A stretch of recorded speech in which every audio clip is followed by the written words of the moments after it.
It's the most wonderful time of the year. There's family gatherings, freshly fallen snow, great food, fighting over sold-out toys in the mall, and, of course, Christmas movies. There's something special about cuddling up on the couch with your loved ones, snuggling under the blanket, and popping in a Christmas classic. It's the kind of feel-good moment that highlights what the holidays are all about. Each December, cinemas are flooded with movies centered around the biggest holiday of the year, eager to embrace the Christmas spirit while hoping to make a quick buck. Christmas. But more often than not, the vast majority of those Christmas movies disappear into obscurity, never to be watched again. There aren't many families gathering around the living room to watch Disney's The Nutcracker 3D most nights. Instead, there are a few select movies that viewers return to year after year, watching over and over again and making a tradition out of it. The classics. You've got It's a Wonderful Life, A Miracle on 34th Street, Home Alone, A Christmas Story, and Die Hard. And yes, Die Hard is a Christmas movie. I don't care what Bruce Willis says, but that's a topic for another video. One of the more recent entries to land on that list of reliable holiday classics is the modern masterpiece, Elf.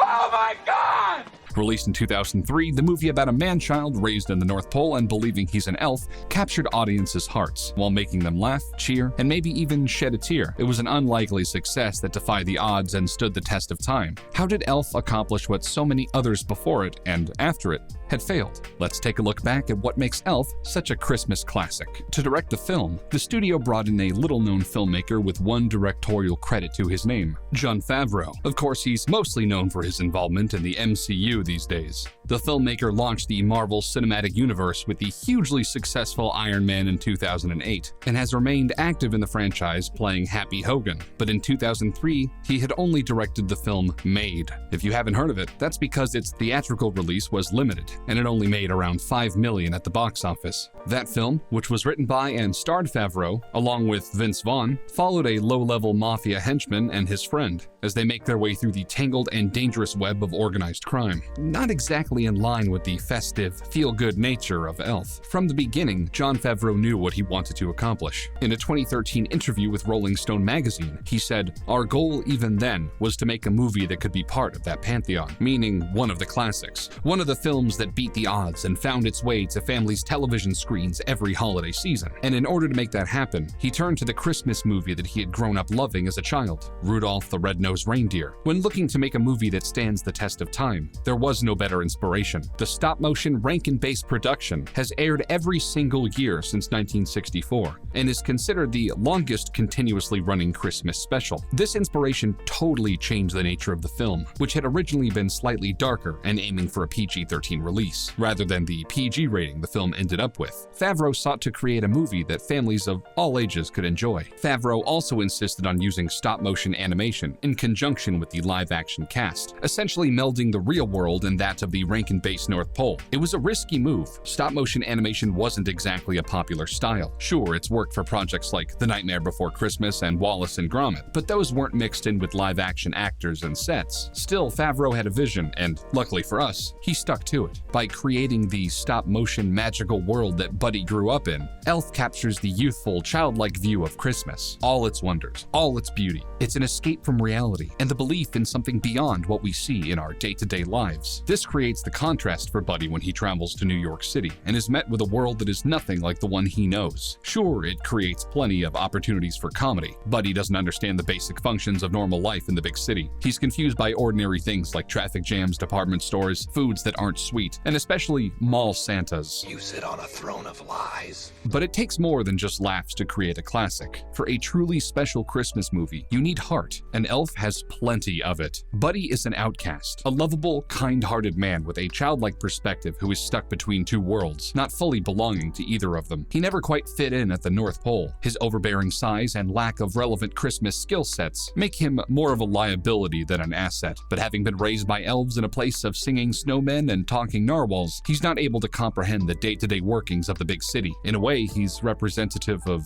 us. of that awkward moment in life when responsibilities are being forced on you, fighting to hold on to the innocence and the magic of those Christmas mornings, running into the living room to find a pile of toys left under the tree by none other than Santa himself. There was no greater joy. But as you grow up, those simple moments seem to lose their value. The joy of the holiday slips away and is often replaced by stress. That's why we love Buddy and root for him on his quest. It's a quest that is as simple and pure: to find his father and make him believe in Christmas once again, to get him off of the naughty list and onto the nice. A true Christmas classic requires exactly that: Christmas spirit. Another way Jon Favreau ensured that Elf became a timeless classic was by making it look timeless. Favreau knew that CGI can make a film look dated as the years go by. I'm looking at you, Scorpion King. To avoid this, the crew found creative ways to avoid using CGI whenever possible. Take this scene, for instance, or this one. These shots were accomplished using absolutely no CGI. Instead, the crew used a technique called forced perspective.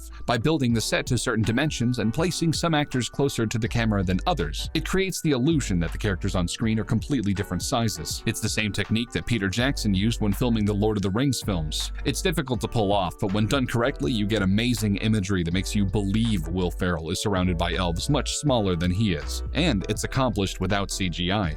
Timeless. Casting is vital. It's hard to imagine now, but not a lot of people had faith in Will Ferrell as a leading man. He was known for his role on Saturday Night Live and some supporting roles in various comedies, but hadn't yet proven himself as a lead. Screenwriter David Berenbaum said the role was originally written with Jim Carrey in mind, and that certainly could have worked. While Carrey is best known for talking out of his butt in Ace Ventura and duct taping a decapitated parakeet in Dumb and Dumber, the actor proved he could perfectly capture joyful innocence in 1998 with The Truman Show. However, Carrey would pass on the role, leading the way for Ferrell. And honestly, we can't imagine anybody else playing Buddy better than him. Although Ferrell was a relative newcomer, much of the cast was rounded out with veterans like Bob Newhart as Papa Elf, Buddy's loving, adoptive father figure, and James Caan as Walter, Buddy's biological father, who, much like Ebenezer Scrooge in A Christmas Carol, has lost his holiday spirit. But when it's a Christmas movie, there's no role more vital than that of the jolly big guy with a belly like a bowl full of jelly, Santa Claus himself.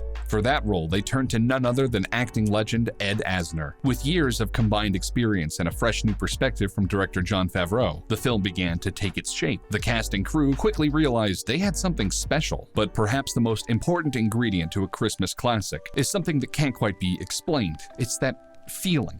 That feel-good moment in the final scenes that remind the viewers what the holiday is all about. It's not about money or presents. It's about family, forgiveness, faith, and love. It's about treasuring the time we have with one another, because you never know how much of it there will be. Sure, it's cheesy, but that's okay. That's the point. And Elf gives us that. It gives us that moment, as Jovi, played by the always bubbly Zooey Deschanel, who looks shockingly different with blonde hair, begins to sing Santa Claus is Coming to Town. Santa's sleigh runs on Christmas spirit and is unable to take flight because most of the world has lost theirs. But as Jovi sings, others begin to join in. People of every race, social status, belief, everybody begins to sing. Even Walter. In this moment, as the people of New York come together to believe, the sleigh launches into the air, lifted by the rejuvenated Christmas spirit, and it's all thanks to Buddy. It's a contagiously feel-good moment, and a perfect conclusion to one of the best Christmas movies ever made.